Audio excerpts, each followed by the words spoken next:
Hello guys, we are almost done this series. Let's get it cracking up in this thing.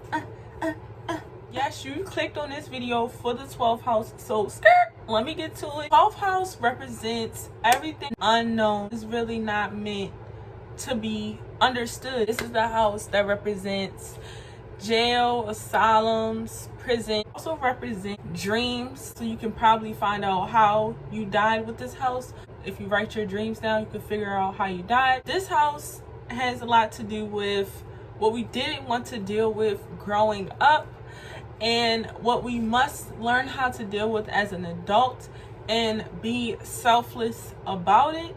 That's the purpose to learn in this lifetime, is to be selfless about whatever is in the 12th house. A little visual of the 12th house, like a person behind a glass or a jail cell, but they're like beating to get out. It's like it can't really find its right way to get out. And I think that's what the 12th house is about. Whatever planet is there, whatever sign is there, it needs to find its way to get out into the world in a productive way, in a selfless way. Because if you have Jupiter here, or maybe you have Venus here, and you have so much love and so much to give, but growing up it was just ignored. It was told that, you know, to get it out of here, and it was just brought down. You might even did it yourself, and now it's time to let it go, let it be, because you're not invisible. The love that you have for others, the joy you give others is not invisible. It's still there behind that glass door, waiting for you to let it out. This is the house of self-talk and self-undoing.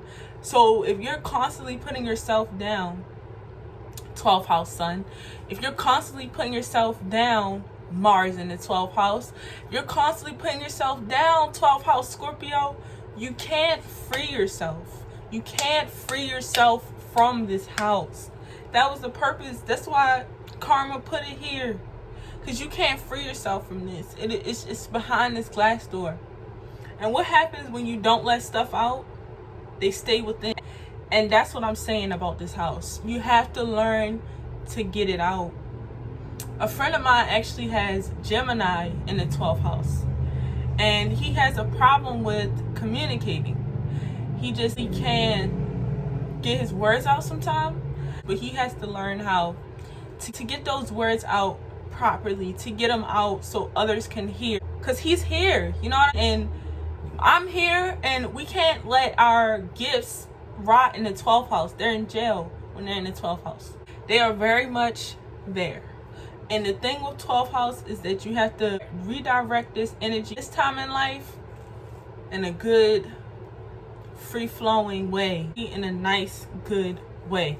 So I guess I would say that me being 12th house Mars conjunct Scorpio is definitely me helping you guys right now. I want to help you guys help me. So I came to YouTube, and I've never felt happier. They say once you find what's in this house and you're able to get it out, it's ruled by Pisces. So it's really about creating and daydreaming in your dreams. And the 12th house really wants you to get it out. What I've learned is to be more open about spirituality, to be more aware of my surroundings, and to not give myself negative self-talk. What happens when you're a child, whatever's in this house is most likely ignored. And ignore it as you get older. Leave and think it's gone, it comes right back. You have to be open with this house, and you have to find a creative way to show this house to the world. The 12th house is also the last house, so this is the house of no boundaries. So that's why it's difficult for whatever is in this house to get itself out, because it didn't have a boundary at one point, or maybe it just got ignored. Like people were just like, whatever, you know, it's flew over their heads. Now you have to find boundaries as you get older for this house, and you have to find a creative way to let what's in this house out. If you think this house or whatever is in this house sucks and you shouldn't have to deal with it and blah, blah, blah, blah, blah, you're missing the point of this house. This house is actually a gift. And a lot of things they say about Pisces is that Pisces, because it represents the 12th house, they don't deal with reality. They're always daydreaming and blah, blah, blah. That's why this house is really important, to be aware of what you feel spiritually. This definitely represents your spirit, as it is the 12th house, and everything just gets thrown at the 12th house. You have to know what you want spiritually with this house. What this house wants you to do is to put it in yourself, whatever is the sign, and to get rid of it. But in order to get rid of it, you have to learn how to get it out creatively and compassionately to the world, in a way that is just selfless to the world. The 12th house lies directly in the depths of our mind. It is a house wrapped in mystery, exploring things inside us that we just don't know is there. We figure we don't want to deal with. The 12th house is the gate between our previous life and our next life. Because this house is strongly connected to karma, meditating, praying, and healing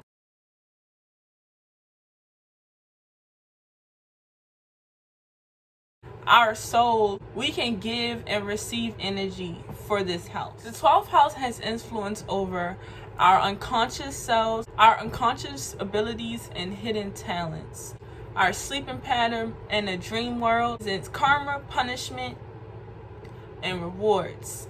It also represents self-undoing and self-sacrifice. It also represents self-imprisonment. Whatever planet is in this house or whatever sign is in this house may seem like it's literally in jail, but it's not in jail. And 12th house being the house of beliefs and sacrifice, you're literally sacrificing, whether you want to admit it or not, or see it or not, whatever is in this house. And just because you don't want to acknowledge this house doesn't mean it's not there. The energy just creates more and more and more and piles up on top. Whatever is in this house may be the thoughts or things that have prisoned you. And it's not only the torture that you give to yourself, but the torture you may be giving to others, since it's so close to the first house. It's like the 12th house is your beliefs and things that you don't want to deal with and things that are in prison because of your beliefs. And the first house is just stringing along, seeing what it sees on the outside. But if you don't have the 12th house intact, you won't ever have your first house intact. You may have read that the 12th house is a bad house, and that if you dare to realize what's here, it'll leave you doomed. But that's not even true. If you realize what is here, it's literally your hidden talent, and it needs to get out of jail. And the best way I think to do that is to start off with, to let it out for free. Whatever is in this house, go see what you can do to let it out for free. And once it's let out for free, or cheap, whatever, it can really finally show you what you've been missing all your life. This house deals with everything that we don't know, and that often scares people. The 12th house is the bottom of our chart, and it's where things just don't make sense. It's the place where boundaries just don't totally exist. Not everything is clear and not everything makes sense. And this is because not everything is supposed to make sense in life.